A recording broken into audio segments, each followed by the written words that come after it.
At my daughter's wedding, her fiancé pulled out a chair as I was sitting down, and I fell to the floor amid the laughter of the guests. Your place is on the floor, he said mockingly, humiliating me in front of everyone. But suddenly, the groom's father stood up, looked at me in shock, and whispered, Sir, is that you? That moment changed everything. Before we continue, please subscribe to the channel and write in the comments what time it is where you are now. The screech of brakes cut through the winter evening as tires skidded against asphalt. A car door slammed shut with enough force to rattle the garage windows. I dropped my wrench, oil splattering across the concrete floor, as Vivian burst through the side door. Dad, you won't believe... She stopped mid-sentence, bouncing on her toes like she used to when she was 7, and had a secret burning inside her chest. I wiped my hands on the oil-stained rag, squinting against the harsh fluorescent light. The vintage Harley I'd been rebuilding sat half-assembled, engine parts scattered across my workbench like mechanical confetti. Winter air seeped through the gaps around the door, mixing the smell of motor oil with the crisp January night. What's got you so worked up, sweetheart? I straightened my back, feeling the familiar ache from hours bent over the engine.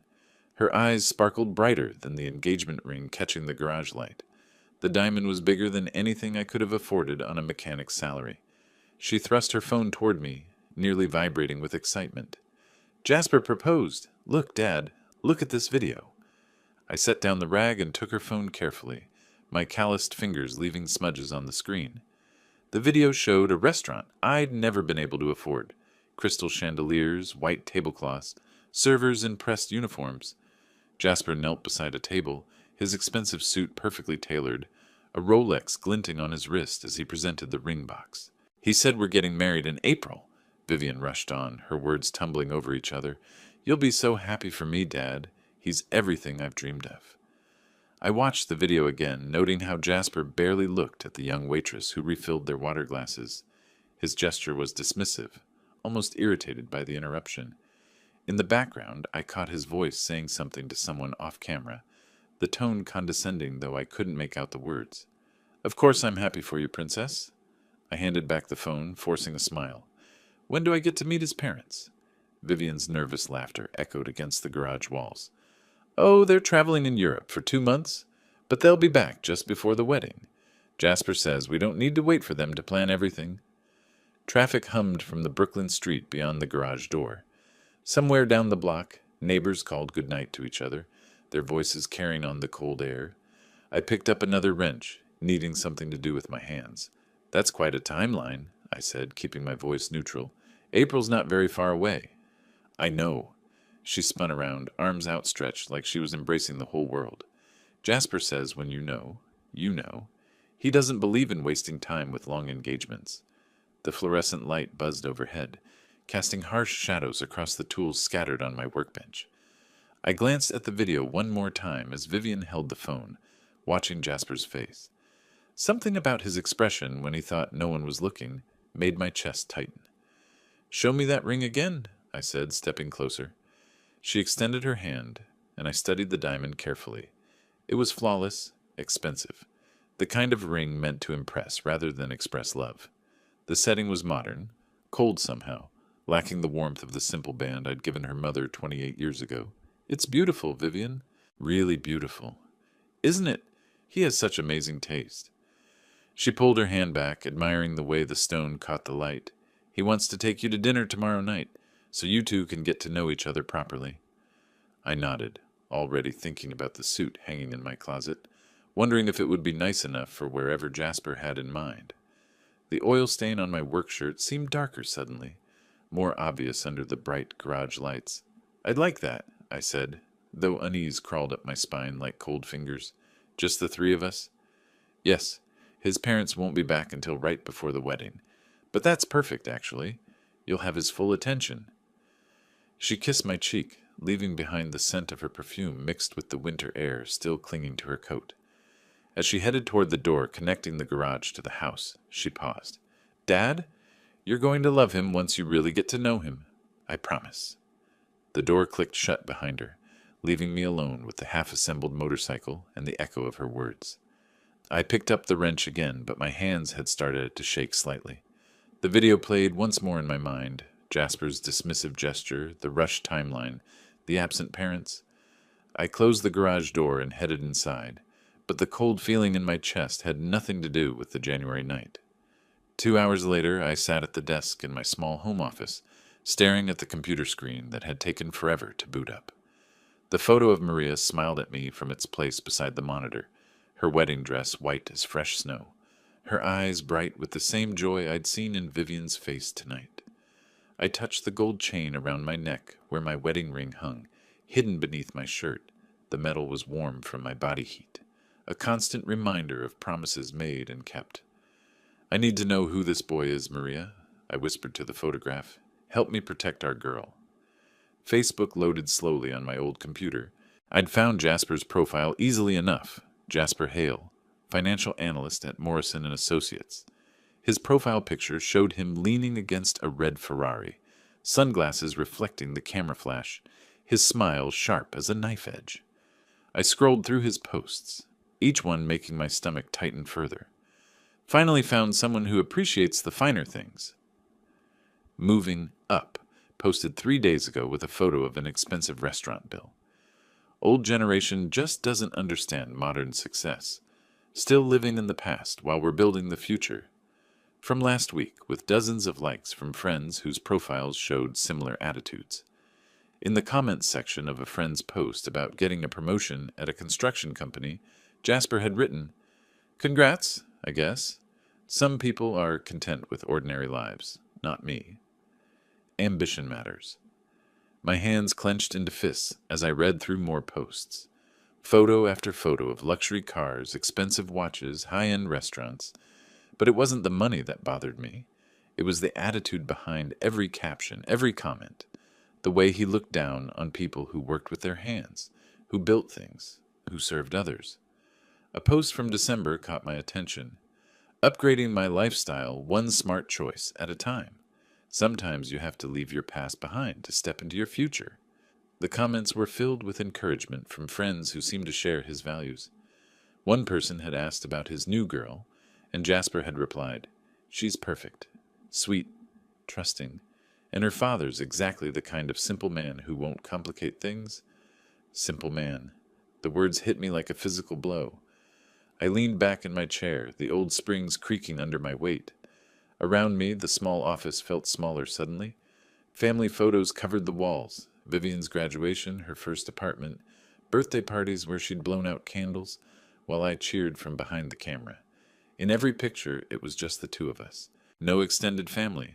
No safety net beyond what I could provide with my own 2 hands. The military commendations hung in a simple frame near the bookshelf, but I rarely looked at them anymore. That part of my life felt distant now, like it belonged to someone else. What mattered was the promise I'd made to Maria, the day Vivian was born.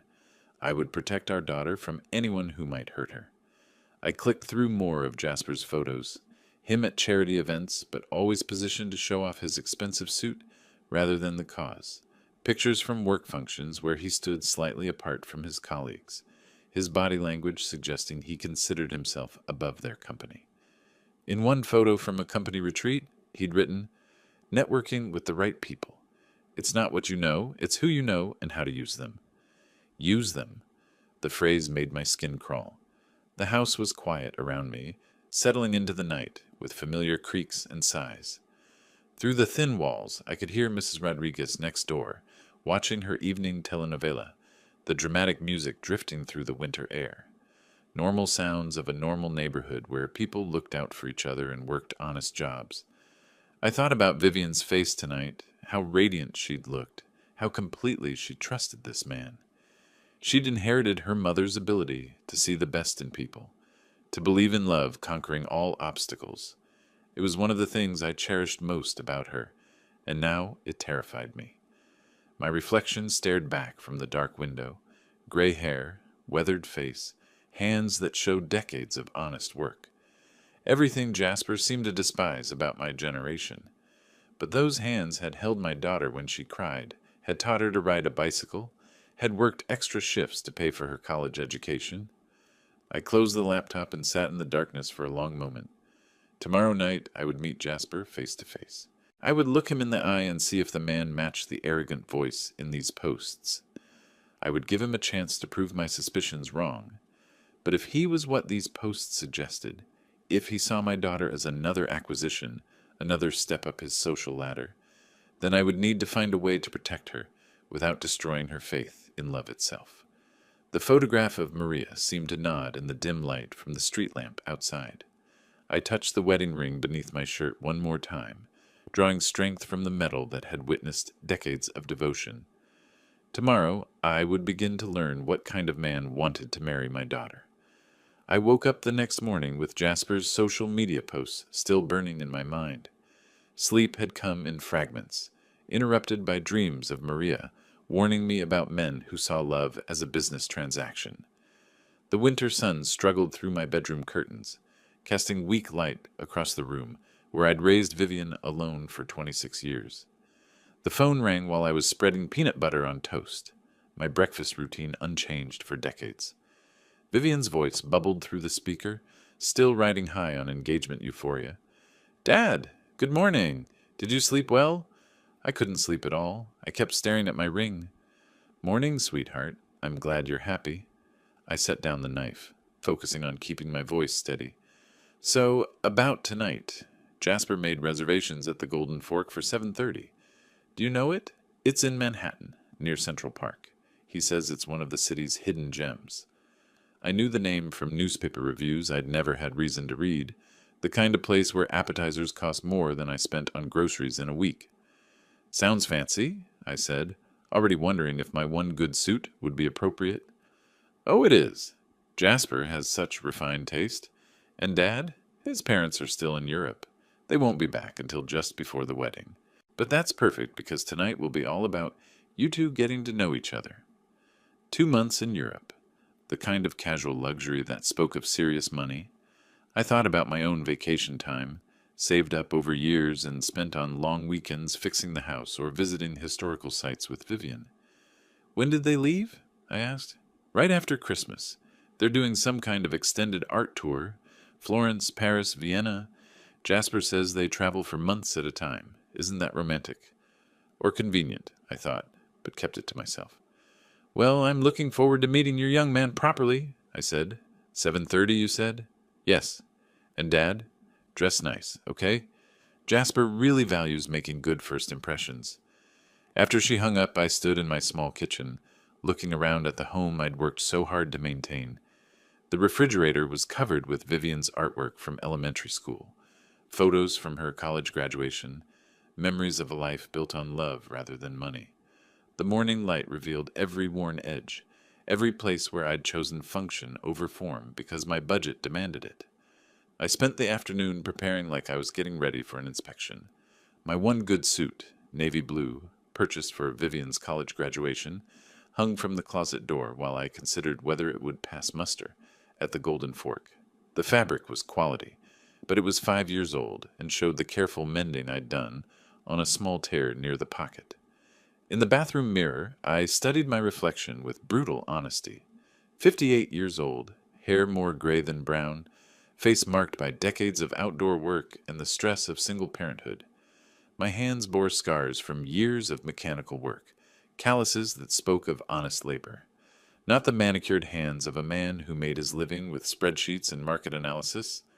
I shaved carefully, using the electric razor Vivian had given me last Christmas. She'd said it would give me a professional look, and I'd accepted it with amusement, knowing she worried about me in ways that reversed our traditional roles. The suit fit well enough, though it felt strange after months of work clothes and casual wear. I'd kept myself in good shape despite my age, but the formal clothing emphasized how rarely I had occasion to dress up these days. Most of my social life revolved around neighborhood barbecues and Vivian's birthday dinners, events where comfort mattered more than appearance. As I adjusted my tie, I thought about the questions I wanted to ask without seeming intrusive. How long had he known he wanted to marry Vivian? What were his long-term plans? Did he understand the kind of woman she was? Someone who valued loyalty and kindness over material success? But underneath the polite inquiries I was planning, darker questions lurked. Why the rush to marry? Why were his parents conveniently absent? And most importantly, did he love my daughter for who she was, or for what she represented to him? I found myself thinking strategically, the way I'd learned to assess situations during my military years. Read the terrain, identify potential threats, plan multiple approaches to the objective. The objective tonight was simple: understand what kind of man wanted to marry my daughter. The photograph on my dresser showed Vivian at age 10, gap-toothed and grinning as she held up a fish we'd caught during a camping trip upstate. She'd insisted on baiting her own hook, refusing to let me do it for her. "I can do things myself, Dad," she'd said with characteristic determination. That independent spirit had served her well in college and in building her interior design career. But it also made her vulnerable to people who might mistake her kindness for naivety, her trust for weakness. I grabbed my keys and wallet, checking the address Vivian had texted me. The subway ride into Manhattan would give me time to compose myself, to prepare for whatever version of Jasper Hale I was about to meet. The confident man from the social media posts, or perhaps someone different in person, someone worthy of my daughter's love.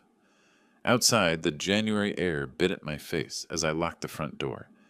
Mrs. Rodriguez waved from her window, and I waved back, grateful for neighbors who'd watched out for Vivian and me over the years, the kind of community bonds that money couldn't buy.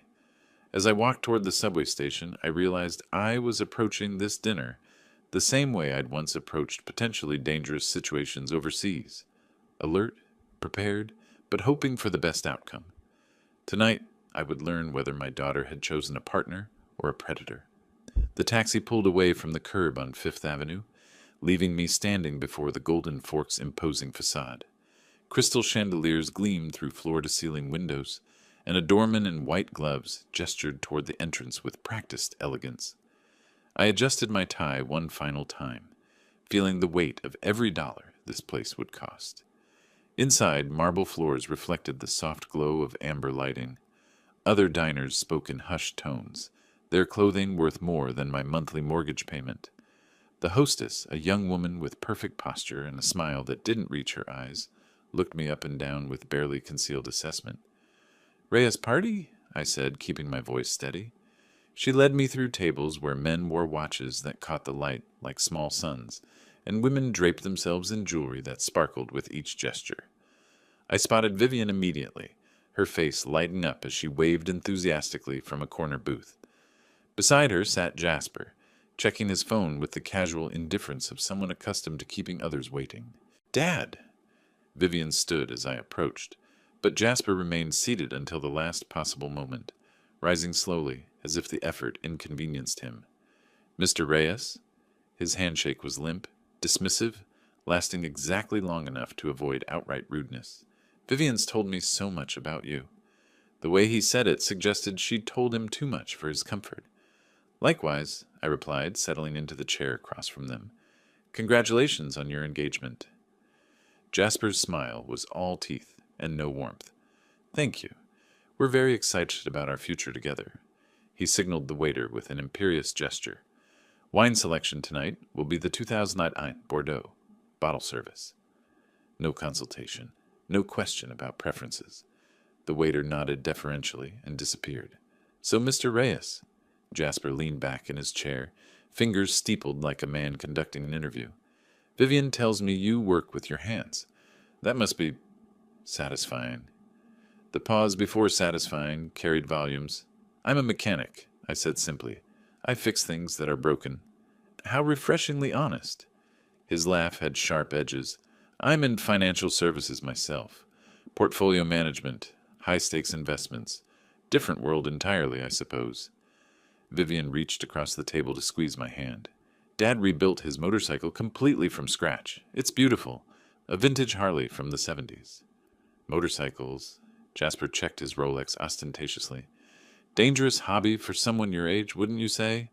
Though I suppose different generations have different ideas about appropriate risks." The wine arrived, and Jasper performed an elaborate tasting ritual while the sommelier waited. He nodded approvals as if bestowing a great favor, then gestured for our glasses to be filled without asking if we even wanted wine. "Vivian's been telling me about your quaint neighborhood in Brooklyn," he continued, swirling his glass. so authentic. Very working class. I imagine the sense of community must compensate for other limitations. What limitations? The question slipped out before I could stop it. Jasper's smile widened. Oh, nothing specific. Just that once you've experienced certain standards of living, it becomes difficult to appreciate simpler pleasures. But that's generational, I think. Your generation values different things. My generation, the condescension dripped like honey from a broken jar. Such as? I asked. Traditional values, I suppose. Hard work for its own sake rather than working smart. Loyalty to outdated concepts rather than adapting to modern realities. He gestured around the restaurant. Places like this, for instance. Your generation might see it as wasteful extravagance, while we see it as investment in experiences that matter. Vivian shifted uncomfortably. Jasper, Dad appreciates nice things too. Of course he does, Jasper interrupted smoothly. I didn't mean to suggest otherwise. It's just different perspectives on value and success. He turned back to me. Tell me, Mr. Reyes, what do you consider your greatest achievement? The question was a trap, beautifully constructed. Answer with pride, and he'd find a way to diminish it. Answer with humility, and he'd interpret it as proof of limited ambition. Raising Vivian, I said. Admirable, he nodded, but his eyes held calculation. Single parenthood must have been challenging. Limited resources, I imagine. No wonder Vivian appreciates having someone who can provide properly for her future. The words hit like physical blows, each one precisely aimed. Vivian's face flushed red. Jasper, please. What? I'm simply acknowledging your father's sacrifices, and now that I'm in the picture, those days of struggle are over. Vivian deserves the finer things in life, don't you think, Mr. Reyes? I gripped my napkin until my knuckles went white. Around us, crystal clinked against china, creating a soundtrack of wealth and privilege that suddenly felt suffocating. The waiter approached with menus, but Jasper waved him away. Actually, I think we're ready for the check. The waiter returned with a leather folder, placing it beside Jasper's elbow with practiced discretion. Through the crystal and candlelight, I watched my daughter's fiancé examine the bill with theatrical attention, his eyebrows rising in mock surprise. Well now, he said, sliding the check across the white tablecloth toward me with deliberate slowness. I believe tradition dictates that the bride's father handles dinner. The number on the bill made my stomach drop. $347. More than I spent on groceries in a month. Jasper, that's not necessary. Vivian started, her voice strained. Nonsense, sweetheart. He waved her objection away without looking at her, his eyes fixed on my face like a predator watching prey. Your father wants to show his support for our engagement. Don't you, Mr. Reyes? The silence stretched between us like a wire under tension. Other diners continued their conversations, oblivious to the slow-motion disaster unfolding at our corner table. A woman at the next table laughed at something her companion said, the sound bright and careless in the amber-lit atmosphere. Of course, Jasper continued, leaning back in his chair with satisfaction. Your generation probably doesn't understand modern courtesies. In my circle, this is simply how things are done. My hands trembled as I reached for my wallet. The leather was worn smooth from years of use, a working man's wallet that had never carried the kind of money this restaurant expected. I could feel Vivian watching me, her face pale in the candlelight. Dad, please, I can... No.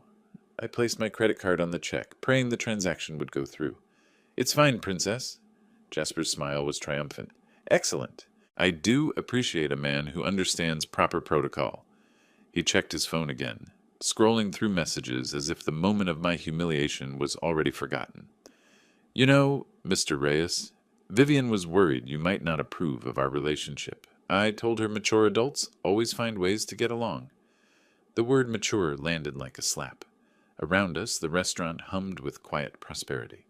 The clink of expensive silverware, the whisper of designer fabrics, the soft laughter of people who belonged in places like this. I had never felt more like an outsider. I simply believe in treating people with respect, I said carefully. Respect? Jasper looked up from his phone, eyebrows raised in apparent confusion. I thought I was being quite respectful. After all, I'm allowing you to maintain traditional customs. Some men in my position might insist on modern arrangements, but I understand the importance of letting older generations feel useful. Vivian's wine glass trembled in her hand. Jasper, please stop. Stop what, darling? I'm simply having a conversation with your father. His tone was innocent, but his eyes glittered with malicious amusement. Unless he's uncomfortable with honest discussion about our different backgrounds. The waiter returned with my credit card and a receipt. I signed it with a hand that shook slightly, the tip amount painful but necessary to maintain dignity in front of the staff. $362 total, nearly a week's wages. There we are, Jasper said brightly, as if he'd done me a favor. Nothing like a good meal to bring family together, though I suppose this is quite a step up from your usual dining experiences, Mr. Reyes. I stood slowly, my chair scraping against the marble floor. The sound seemed to echo in the sudden quiet that had fallen over our table. Vivian looked up at me with eyes that held growing horror and understanding. Thank you for dinner, Jasper continued, still seated, still smiling. I'm sure Vivian will appreciate seeing how well her two favorite men get along. The casual cruelty of it, the way he'd orchestrated my humiliation while positioning himself as gracious, took my breath away. This wasn't nervousness or social awkwardness. This was deliberate character assassination, performed with surgical precision in front of my daughter. Dad, Vivian whispered, standing as well. Her engagement ring caught the candlelight, throwing sparkles across the tablecloth like scattered stars. I looked down at Jasper, still lounging in his chair with the confidence of a man who'd never faced real consequences for his actions. His expensive suit, his perfect hair, his smug expression, everything about him screamed privilege and entitlement.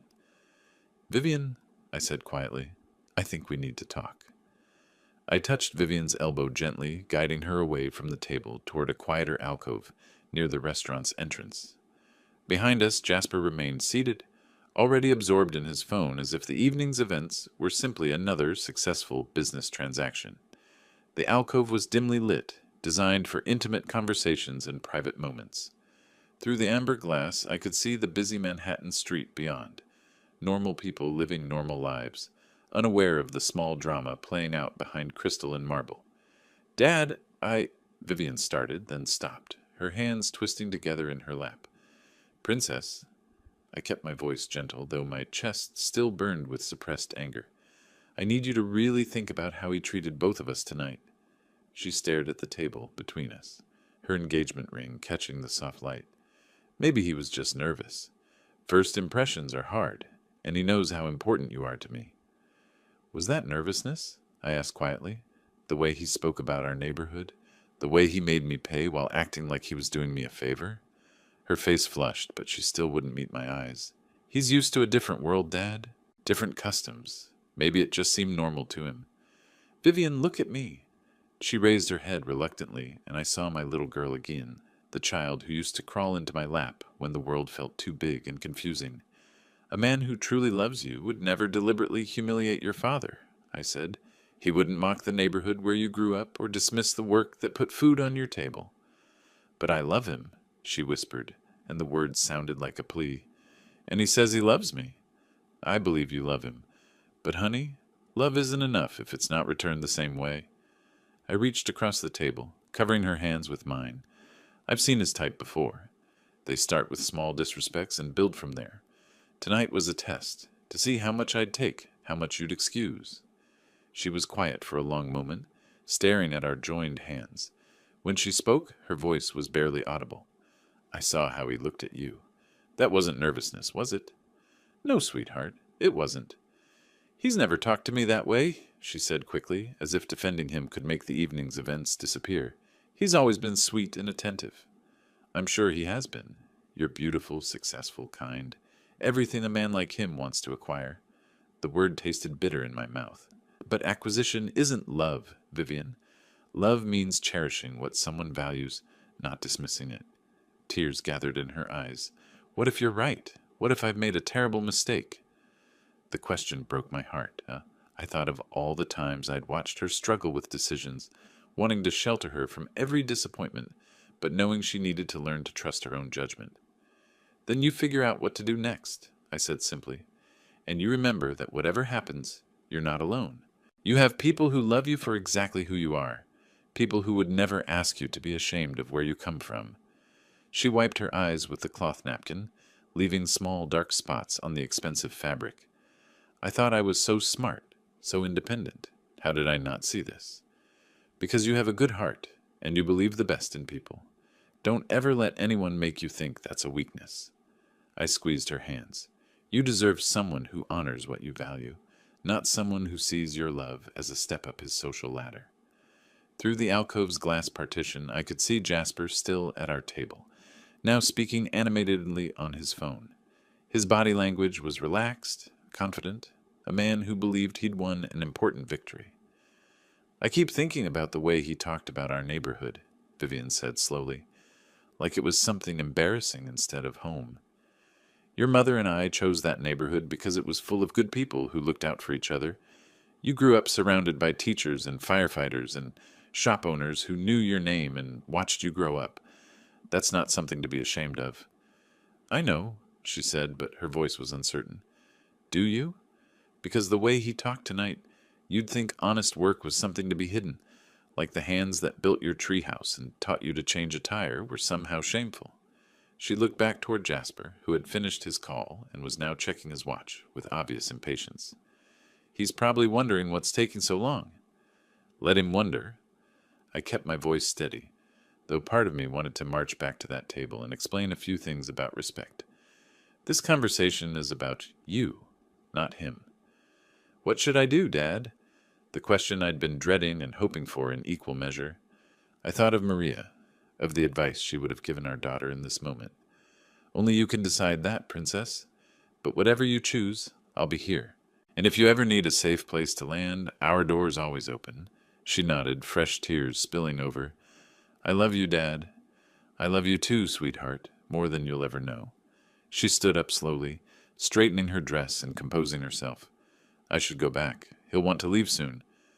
I stood as well, fighting the urge to pull her into my arms and carry her home like I had when she was small, and the world had hurt her feelings.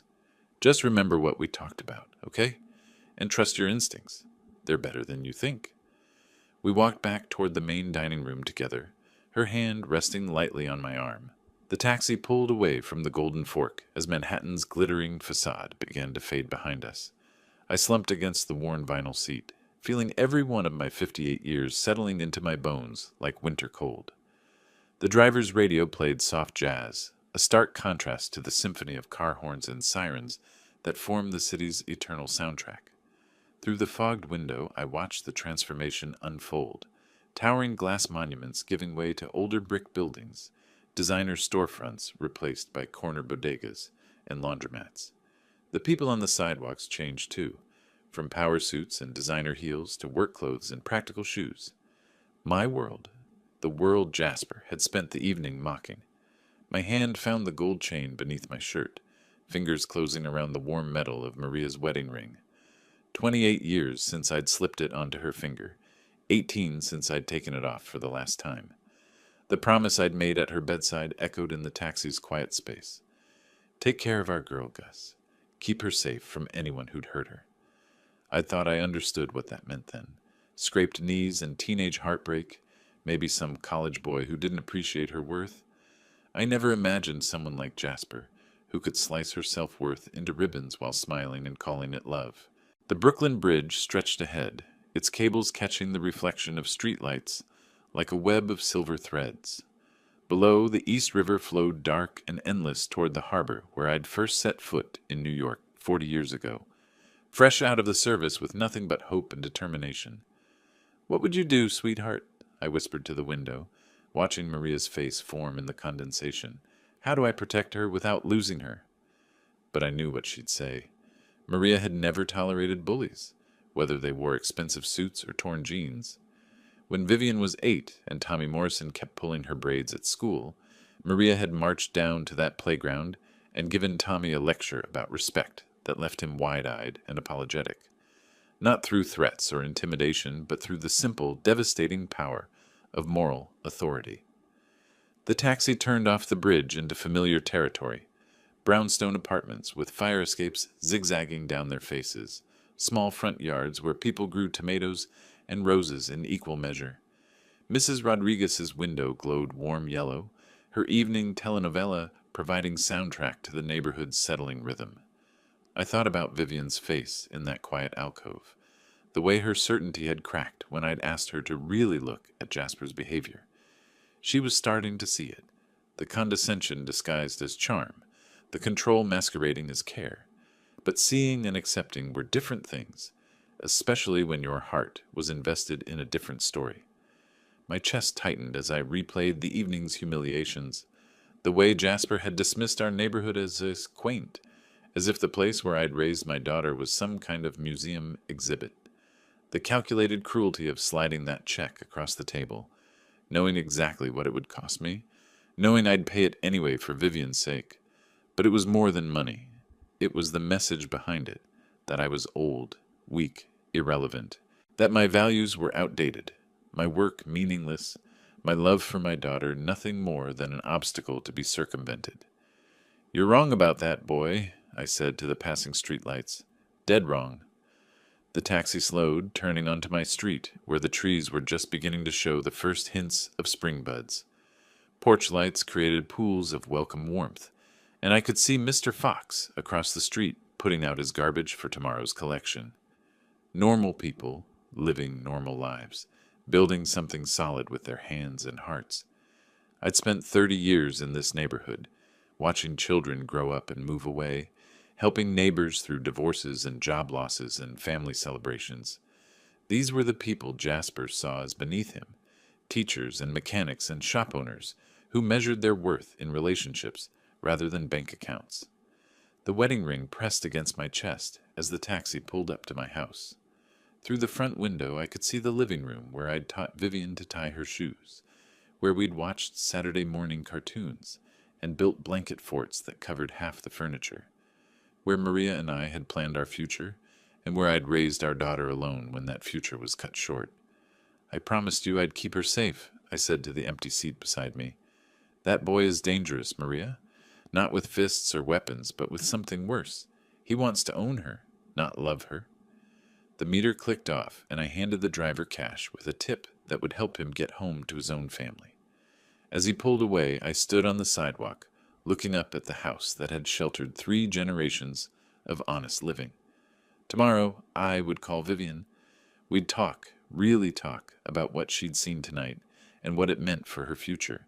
I wouldn't try to control her choice, but I'd make sure she understood what choice she was making. And if Jasper decided to escalate this war, he'd start it. Well, he'd learn that underestimating a man based on his work clothes was a mistake that carried consequences. I climbed the front steps slowly, key turning in the lock of the door that had always been open to anyone who needed shelter or wisdom, or just a hot meal and someone to listen. Inside, the house waited quietly, filled with memories and the promise of whatever came next. 6 weeks had passed since that disastrous dinner, 6 weeks of tense phone calls and careful conversations.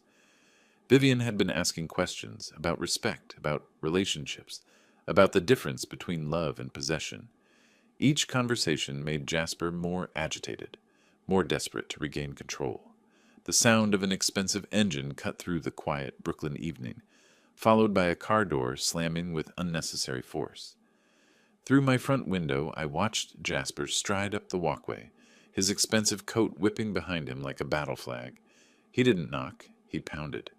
I opened the door to find him standing on my porch, his usual polished veneer cracked and ugly.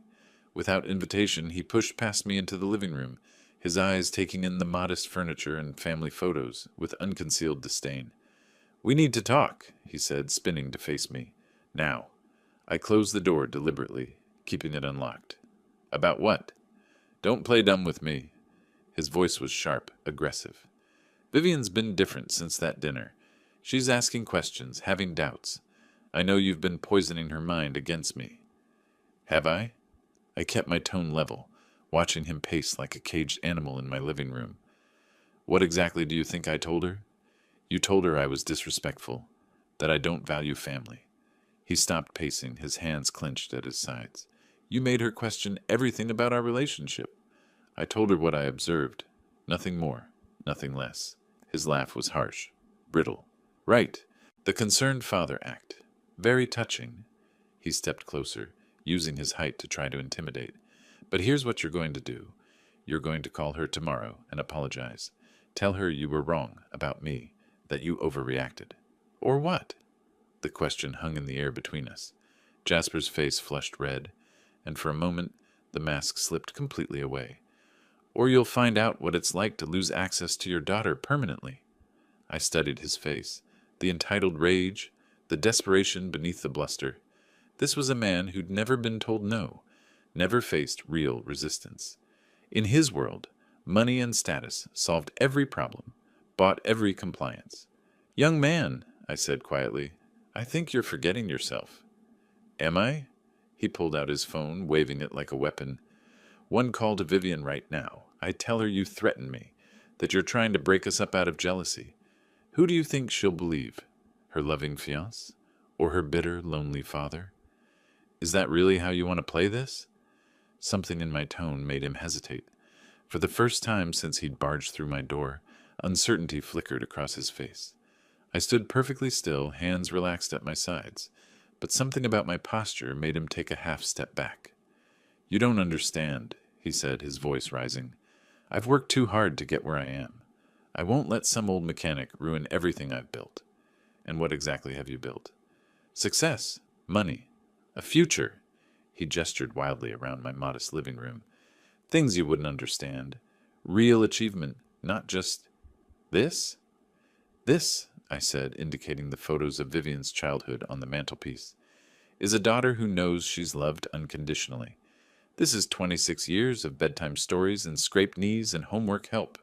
This is what actual achievement looks like." "Sentimental garbage?" But his voice had lost some of its edge. "The world doesn't run on bedtime stories, old man. It runs on power and money, and knowing how to use both." "Maybe your world does." I moved slightly, not threatening, but positioning myself between him and the deeper parts of my house. "But Vivian comes from a different world, one where character matters more than bank accounts." He was sweating now, despite the cool evening, his expensive shirt starting to stick to his skin. "She'll choose me. When it comes down to it, she'll choose the life I can give her over whatever this represents." "Will she?" I asked mildly. Because from what I've seen lately, she's starting to understand the difference between being provided for and being valued. For a moment, I thought he might actually swing at me, his whole body tensed, hands curling into fists. But something, maybe the way I stood perfectly calm, maybe some instinct that warned him he was out of his depth, made him check himself. "This isn't over," he said, but the words lacked conviction. "Vivian's mine. She chose me, not this, not you. Vivian's not property, son. She doesn't belong to anyone." He headed for the door, then turned back one more time. "You have no idea who you're dealing with?" "Actually," I said quietly, "I think I have a pretty good idea." After he left, I stood in my living room listening to his car roar away into the night. Through the walls, I could hear Mrs. Rodriguez's television, the Johnsons' dog barking at something in their yard, normal sounds from normal people living normal lives. But nothing about this felt normal anymore. I picked up the phone to call Vivian, then set it down again. This conversation needed to happen face to face. The next afternoon, I stood outside Vivian's Manhattan apartment building, a small bouquet of daisies, her mother's favorite flowers, clutched in my weathered hands. The doorman recognized me from previous visits, nodding respectfully as he announced my arrival. "Send him up," came Vivian's voice through the intercom, warm but cautious. The elevator ride to the 15th floor gave me time to organize my thoughts. How do you tell your daughter that her fiancé came to your house making threats? How do you balance honesty with the need to let her make her own choices? She opened the door before I could knock, and I was struck by how tired she looked. Dark circles shadowed her eyes, and her usual bright smile seemed forced. "Dad," she stepped aside to let me enter. "What brings you here?" "These are for you." I offered the daisies, watching her face soften as she recognized the significance, and I wanted to talk. Her apartment was beautiful, all clean lines and carefully chosen colors that reflected her design talent. But I noticed how sterile it felt compared to our family home, how the expensive furniture created distance rather than intimacy. "Let me put these in water," she said, disappearing into the kitchen. "Coffee?" That would be nice, Princess. When she returned with 2 steaming mugs, we settled on her modern sofa. Beautiful, but not particularly comfortable. She tucked her legs beneath her like she used to as a child, and for a moment I saw my little girl again. I want you to know, I began carefully, that whatever happens between you and Jasper, I love you completely. Your happiness is the most important thing to me. She nodded, but her eyes were wary. But? But I also need you to know that Jasper came to see me last night. Her coffee mug stopped halfway to her lips. He what? He was angry, said you'd been asking questions, having doubts. He wanted me to call you and apologize, tell you I was wrong about him. I kept my voice steady, factual. When I refused, he made some threats about cutting off my access to you. Vivian set down her mug with shaking hands. I can't believe I knew he was upset about things, but to go to your house? How did he act when he came home last night? She was quiet for a long moment, staring into her coffee. Agitated, angry.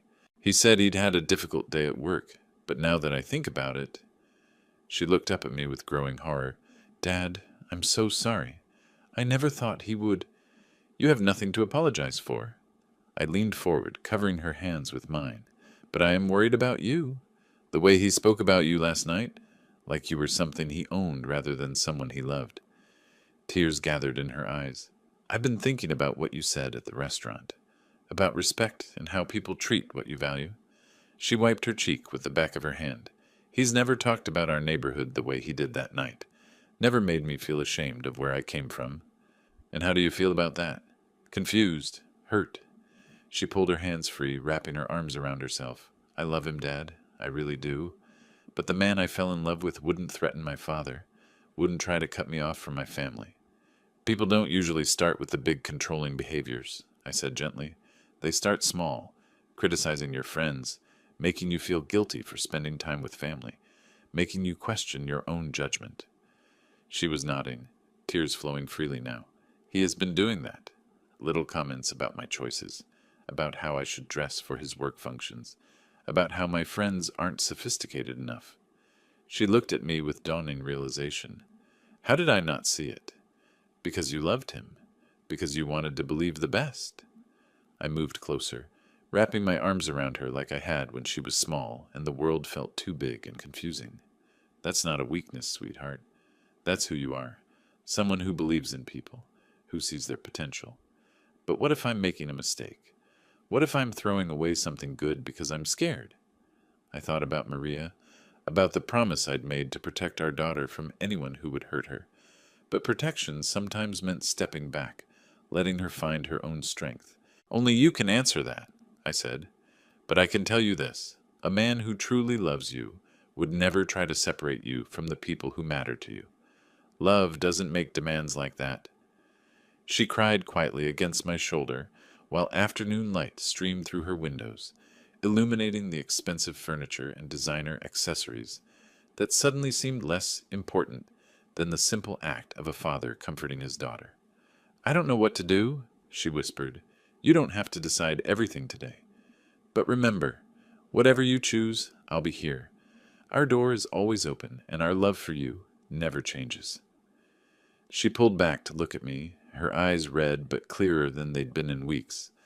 I love you too, Dad. So much. I know, Princess. I know. We sat together as the afternoon light faded, father and daughter rebuilt on the foundation of honesty and unconditional love. Whatever came next, we would face it together. April sunshine filtered through the flowering trees of eternal gardens, casting dappled shadows across white chairs arranged in perfect rows. I stood at the edge of the reception area, tugging at my jacket, the same navy suit from Vivian's college graduation, now feeling inadequate among the sea of designer formal wear. Guests mingled in clusters, champagne glasses catching the afternoon light like scattered diamonds. I recognized none of them beyond a few of Vivian's college friends, who offered polite waves from across the lawn. Everyone else belonged to Jasper's world. Sleek haircuts, expensive watches, conversations about stock portfolios and European vacations. The ceremony had been beautiful. Vivian glowed in her mother's altered wedding dress. The lace Maria had chosen 40 years ago transformed into something that honored both past and present. When the minister asked who gave this woman, I stood with pride despite the knot in my stomach, knowing what reception likely held in store. "Excuse me, sir." A young man with a camera approached. "Could you step aside? We're trying to get family photos." I moved back, watching Jasper pose with his groomsmen, his smile razor sharp as he spotted me retreating. This was his domain now, his rules. Every gesture reminded me that I was here on sufferance, a necessary inconvenience to be managed and minimized. "Dad!" Vivian appeared at my elbow, radiant despite the tension I could see in her eyes. "Come meet Jasper's college friends." But as we approached the group, Jasper materialized with practiced smoothness. "Sweetheart, the photographer needs you for a few more shots. Your father can introduce himself." She hesitated, glancing between us. "But I wanted—" "Trust me, we'll have plenty of time for mixing later." His hand on her waist was possessive, steering her away before she could protest further. Left alone among strangers, I wandered toward the reception tables, reading place cards until I found my name. Table 12, far from the wedding party, sandwiched between Vivian's elderly great-aunt and a couple I didn't recognize. The message was clear. Family, but barely. "You must be Vivian's father." A woman in pearls extended her manicured hand. "I'm Caroline, Jasper's colleague. He's told us so much about you." The way she said it suggested the stories hadn't been flattering. "All good things, I hope." I kept my voice neutral. Her laugh was like wind chimes in a storm. "Oh, you know how Jasper is. So clever with his observations about people." Around us, the reception began to flow like choreographed theater. Waiters glided between tables with silver trays, wine glasses refilled before they emptied, conversations humming with the easy confidence of money talking to money. I found my assigned seat and greeted my table mates, Aunt Ruth, who squeezed my hand with genuine warmth, and the Hendersons, nice people who'd known Vivian since childhood. For a moment, surrounded by actual family and friends, I allowed myself to relax. That's when I saw Jasper approaching, his predator's smile firmly in place. "Mr. Reyes, how are you finding everything? Up to your standards?" The question carried barbs wrapped in silk. Around the table, conversation quieted as people sensed the undercurrent. "Everything's beautiful," I replied carefully. "You and Vivian have done a wonderful job." "Well, Vivian had very specific ideas about elegance. I think we've achieved something quite sophisticated." He paused, letting his eyes sweep the lavish surroundings. "Though I suppose this is all quite different from what you're used to." Aunt Ruth's fingers tightened on her napkin. The Hendersons exchanged uncomfortable glances. "Different can be good," I said. "Oh, absolutely. Variety is the spice of life." Jasper moved behind my chair as I prepared to sit down for the dinner service. I was just telling some colleagues earlier about the diverse backgrounds represented here today. Really fascinating sociology. I began to lower myself into the chair, one hand on each armrest, when I felt the sharp pull. The chair jerked backward just as my weight committed to sitting, sending me crashing ungracefully to the polished floor. The impact knocked the wind from my lungs. My jacket tore at the shoulder seam. Around me, conversation died as heads turned toward the sound. "Oops," Jasper said, his voice carrying clearly across the sudden quiet. "Looks like someone's getting a bit unsteady on their feet. Age catches up to all of us eventually." But his eyes blazed with triumph, and in that moment, his mask slipped completely. "Maybe you'd be more comfortable closer to ground level anyway. Your place is on the floor." Gasps rippled through nearby tables. Aunt Ruth half rose from her seat, horror written across her weathered features. The Hendersons stared in shock at behavior that violated every principle of basic decency. From across the reception area, I heard Vivian's cry of distress as she spotted me on the ground, her bouquet falling forgotten as she rushed toward the scene. I lay there for a heartbeat, feeling every one of my 58 years, surrounded by the silence of 100 people who'd just witnessed deliberate cruelty disguised as accident. Through the flowering trees, spring sunshine continued to dapple the reception tables with cheerful light, indifferent to the ugly moment playing out beneath. Behind me, I heard the rustle of expensive fabric and caught a familiar voice saying, "Nancy, hurry, we're already so late." The late arrivals entered through the garden's main archway, a distinguished couple still showing signs of hasty travel.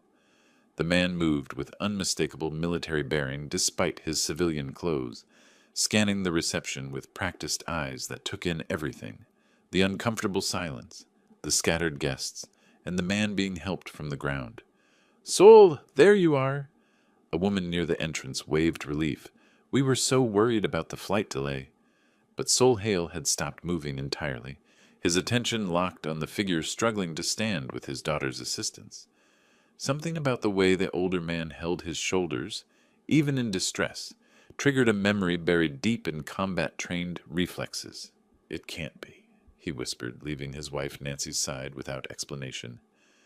I was dusting off my torn jacket when I heard boots crossing the reception area, with purpose. Military boots, though the man wore dress shoes, the sound of someone who'd spent decades learning to move with authority and intention. "Sir?" The voice cut through the murmur of uncomfortable guests. "Sir, is that really you?" I looked up from straightening my tie to find a face I hadn't seen in 20 years, aged but unmistakable. Gray now touched his temples. Lines marked his features, but the eyes held the same steady intelligence I remembered from desert bivouacs and midnight patrols. "Saul?" The name escaped before I could stop it. "Soldier Hale?" His face transformed with recognition and something deeper, the bone-deep gratitude of a man whose life had been saved and never forgotten. "Sergeant Reyes, I can't believe... What are you doing here?" Around us, guests leaned closer, sensing drama but not understanding its source. Jasper stood frozen, his triumph curdling into confusion as his father approached the man he'd just humiliated. "This is my daughter's wedding," I said quietly, glancing toward Vivian, who watched our reunion with growing amazement. Sol's eyes widened as the impossible coincidence registered. His gaze swung to Jasper, then back to me, processing implications that would reshape everything he thought he knew about this day. "Your daughter," he began, then stopped, as understanding hit him like artillery fire. His voice rose, carrying across the reception with the projection of a man trained to address troops in combat zones.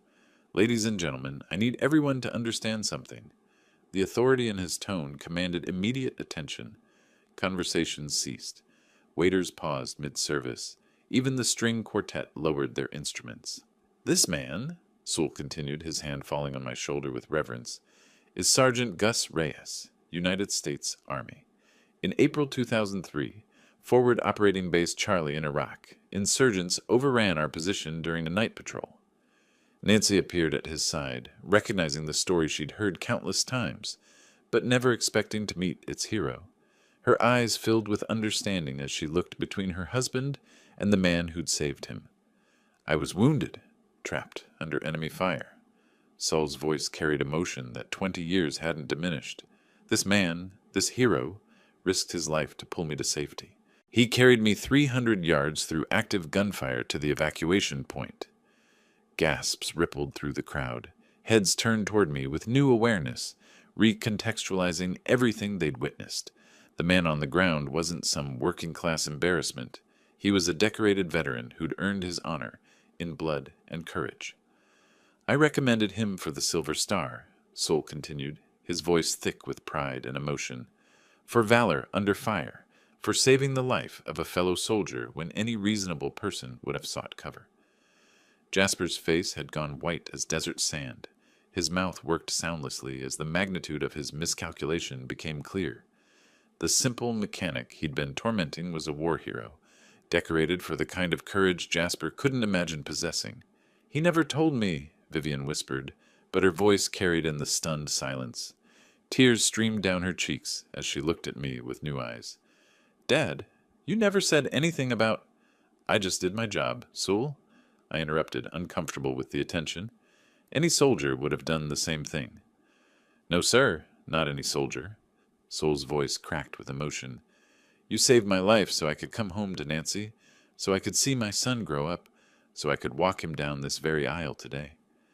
He turned toward Jasper, whose face now showed horror at the recognition of what he'd done. "This man is the reason I have a family," Sewell declared to the silent crowd.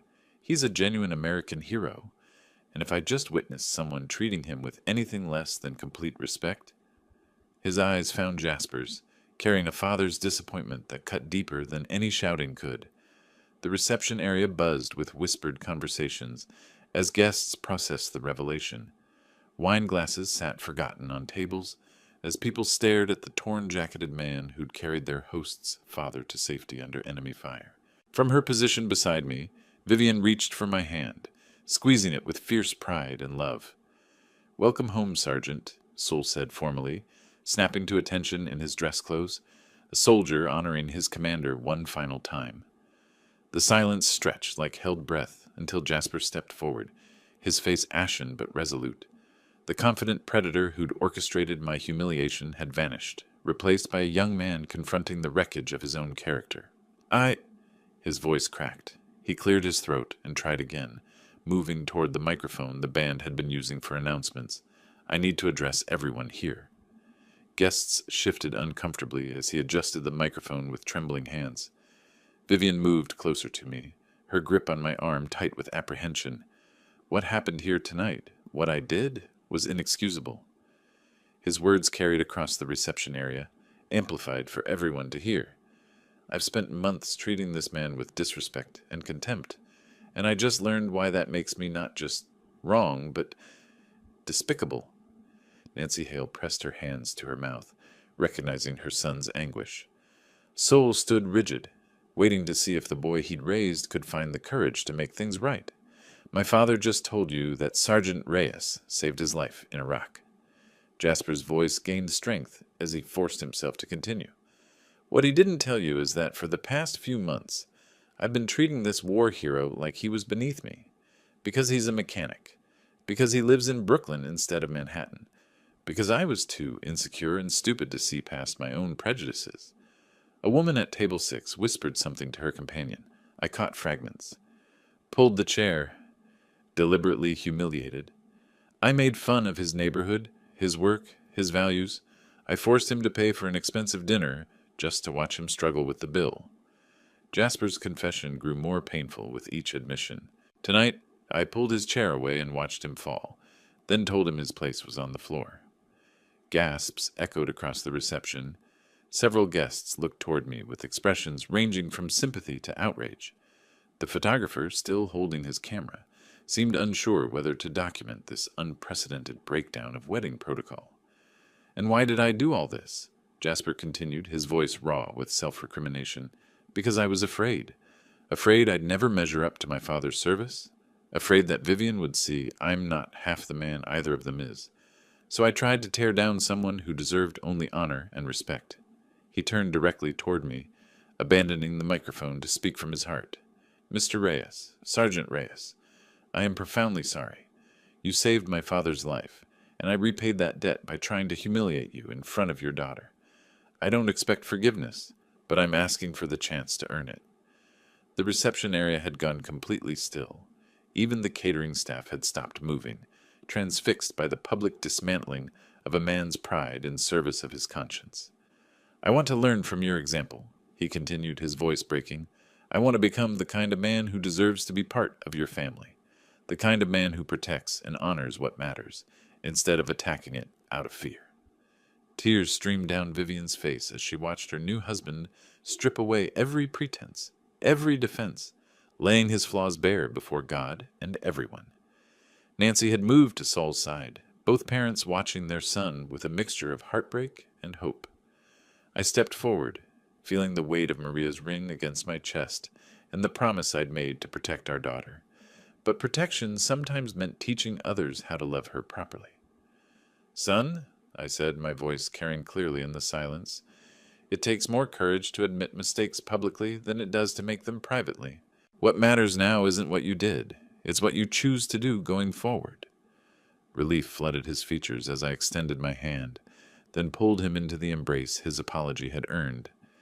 Family means supporting each other through everything, the good times and the times when we fall short of who we want to be. "Welcome to our family," I said quietly for his ears alone, "and thank you for loving my daughter enough to become worthy of her." Sewell approached with military precision, but his eyes held the warmth of a father whose son had finally learned the lessons that mattered most. "I'm proud of you, Jasper. This is the man I raised, the the one I knew was in there. Nancy joined our circle, tears flowing freely as she embraced both Vivian and me. I'm so sorry for what you endured, but I'm grateful my son found the strength to make it right. The photographer raised his camera hesitantly. Should I? Yes, Vivian said firmly, her arm around my waist and her hand finding Jasper's. Document this, the moment our family really began. As applause began slowly and built to a crescendo, I felt Maria's presence as surely as if she stood beside me. Our daughter had chosen well, not the man Jasper had been, but the man he was becoming.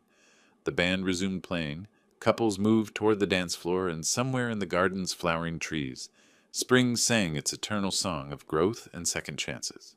If you like this story, please like this video, subscribe to the channel, and share your impressions of this story in the comments.